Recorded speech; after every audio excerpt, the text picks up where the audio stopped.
El Señor este domingo en el Evangelio nos dice algo que ha cambiado la humanidad. Amad a vuestros enemigos.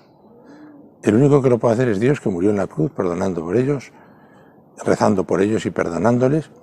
Y tú y yo tenemos que aprender también de Jesús, con ese amor que Él nos da, amar a todos los hombres, incluso a aquellos que se consideren enemigos nuestros.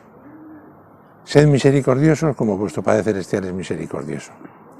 Para ser misericordiosos, lo primero que tenemos que hacer es reconocernos pecadores y pedir perdón a Dios nuestro Señor. Eso nos agranda el corazón y entonces nos facilita que la gracia divina venga a nosotros y que nos volvamos misericordiosos. Que sepamos de verdad querer a los demás. No juzguéis y no seréis juzgados. Es un aspecto de la misericordia. ¿Quién soy yo para juzgar a los demás? Solo Dios juzga. Por lo tanto, no juzguemos a los demás, sino vamos a quererles, vamos a comprenderles, vamos a disculparles y vamos a ayudarles.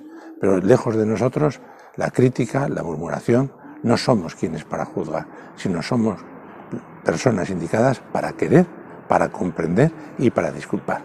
Y verás qué amable será la vida alrededor nuestro. Por lo tanto, ama, quiere, pídele perdón a Dios, reconoce tus pecados, ábrete a la gracia divina y vamos a aprender a querer como Dios nos quiere a cada uno de nosotros. Un abrazo muy fuerte y hasta la próxima. Que Dios os bendiga. Chao. Oye, y lo hago aquí, en el cementerio medieval, que es el lugar donde vivían de un modo particular las obras de misericordia los antiguos caballeros de la Orden Hospitalaria de San Juan de Jerusalén. Seguimos sus huellas o las intentamos seguir. Chao.